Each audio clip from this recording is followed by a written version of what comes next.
বাসার ভেতরের যদি কাঠের আসবাবপত্র নোংরা থাকে তাহলে কিন্তু দেখতে একদম ভালো লাগে না। দেখে অবশ্যই বুঝতেছেন আজকে আপনাদের সাথে আমি শেয়ার করব কিভাবে ঝটপট করে অল্প টাকার ভিতরে আসবাবপত্র বাসায় বসে পরিষ্কার করা যায়, সেটা হচ্ছে আপনাদের সাথে শেয়ার করব। আসসালামু আলাইকুম everyone, welcome back to my channel. আশা করি যে যেখানে আছেন আলহামদুলিল্লাহ ভালো আছেন। আমরা আলহামদুলিল্লাহ ভালো আছি। দেখে অবশ্যই বুঝতেছেন অনেক নোংরা হয়ে গেছে আমার খাটটা, সেজন্য হচ্ছে আজকে আমি তড়িঘড়ি বেঁধে নেমে পড়েছি খাটটা পরিষ্কার করব। প্রথমে আপনারা হচ্ছে ব্রাশ বাসা না থাকলে হচ্ছে সফট নরম যে কাপড় আছে ওটা দিয়ে উপরের যে ময়লার আবরণটা ওটা হচ্ছে একটু ঝেড়ে নেবেন। ব্রাশ দিয়ে করলে সবচেয়ে বেশি ভালো হয়। তো আমি হচ্ছে বাসায় ব্রাশ ছিল, ওটা দিয়ে হচ্ছে আমি উপরের ময়লাটা আর কি ছাড়িয়ে নিলাম। এখন হচ্ছে যা যা উপকরণ লাগবে সেটা আপনাদের সাথে শেয়ার করতেছি। এটা হচ্ছে সাদা সিরকা বলতে পারেন, ভিনেগার বলতে পারেন, আর এটা হচ্ছে অলিভ অয়েল তেল, আর এটা হচ্ছে সরিষার তেল। এগুলো দিয়ে হচ্ছে আজকে আমি হচ্ছে আসবাবপত্রগুলো পরিষ্কার করে ফেলবো, একদম জকজকে করে ফেলবো। আর হচ্ছে লাগবে দুই টুকরো হচ্ছে কাপড় লাগবে, সুতির সফট কাপড়, আর হচ্ছে একটা ব্রাশ লাগবে। এখানে হচ্ছে একটা আমি বাটি নিয়ে নিলাম, এর সাথে হচ্ছে উপকরণগুলো আমি মিক্সড করব। 2 টেবিল চামচ হচ্ছে সিরকা নিয়ে নেব, যে কোনো সিরকা থাকলেই হবে। সিরকাটা নিয়ে নেব, সিরকাটার জন্য হচ্ছে কাঠের কোনো ক্ষতি হবে না, আর সরিষার তেলের জন্য। আর এখানে হচ্ছে 2 টেবিল চামচ সরিষার তেল নিয়ে নিচ্ছি।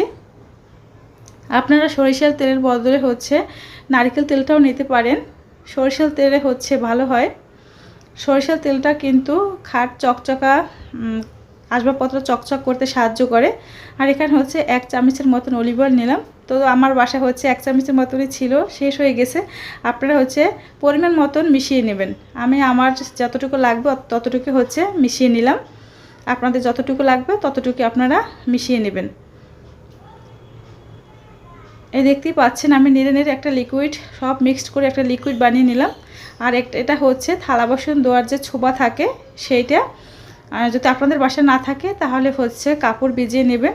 এখন হচ্ছে উপর থেকে একটু হালকা, এটা কিন্তু হালকা ভিজিয়ে নিছি, বেশি পানি নেওয়া যাবে না, তাহলে সমস্যা হতে পারে। অল্প হালকা করে ভিজিয়ে নিলাম। উপরে যে ময়লাটা সেটা কিন্তু এখন আমি এটা দিয়ে তুলে ফেলতেছি। প্রচুর পরিমাণে কিন্তু ময়লা দেখতেই পাচ্ছেন, দেখে বুঝতেছেন। এই দেখতেই পাচ্ছেন ময়লাগুলো কিন্তু এভাবে ঘষে ঘষে আমি তুলে ফেলবো। এভাবে করলে আপনাদের কাঠের কোনো ক্ষতি হবে না, নিঃসন্দেহে এভাবে আপনারা এটাকে পরিষ্কার করতে পারেন। এখন হচ্ছে আমি যে কাপড় নিয়েছিলাম ওটা দিয়ে হচ্ছে পরিষ্কার আর কি মুছে ফেলতেছি।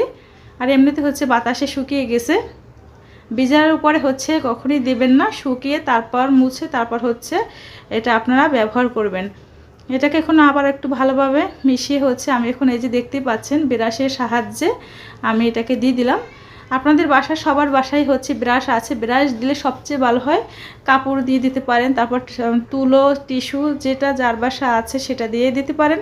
কিন্তু আমার কাছে মনে হয় ব্রাশ দিলে ভিতরে যে ময়লা আবরণটা ওটা উঠে যায়, এটা দিলে একদম পারফেক্টভাবে কাজ করে। আমার কাছে খুব ভালো লাগে, তাই সবসময় আমি ব্রাশটা দিয়ে এটা করে থাকি। তো আমি যেভাবে আপনাদের সাথে কাজটি শেয়ার করলাম, ভালো লাগলে আপনারা শেয়ার করতে পারেন, এতে কাঠের কোনো ক্ষতি হবে না। আর এর কাঠটা হচ্ছে চকচকে দেখাবে। সরিষার তেলটা কিন্তু কাঠের জন্য খুবই উপকারী, চকচকা করতে সাহায্য করে।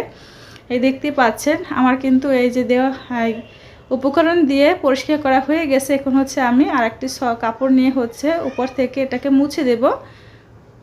এটার সাথেও কিন্তু প্রচুর পরিমাণে ময়লা চলে আসবে। যদি হোয়াইট কালারের কাপড় হতো তাহলে দেখা যেত যে কীভাবে ময়লাটা উঠছে। এটা তো কালারিং, সেজন্য বোঝা যাচ্ছে না। এই যে দেখতেই পাচ্ছেন কতটা চকচকে হয়ে গেছে, আমার আর বলতে হবে না, আপনারা দেখে অবশ্যই বুঝতেছেন কতটা চকচক হয়ে গেছে। আপনারা নিঃসন্দেহে বাসায় ট্রাই করতে পারেন, ইনশাল্লাহ এর সুফল পাবেন, কোনো সমস্যা হবে না।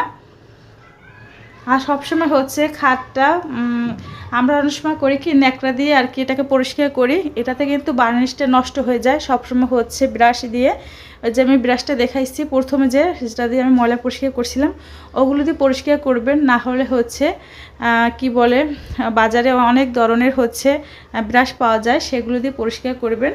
এই যে দেখুন ফাইনালি লুক আমারটা কিন্তু সত্যি এই রকমের হচ্ছে ফাইনালি লুকটা আসছে। আপনারা বাসায় ট্রাই করে বুঝতে পারবেন যে কিভাবে কাজটা খুব সহজে জটপাট করে অল্প সময় অল্প টাকার ভেতরে হয়ে যায়।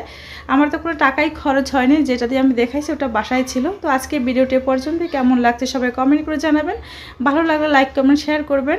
আল্লাহ হাফেজ, আসসালামু আলাইকুম।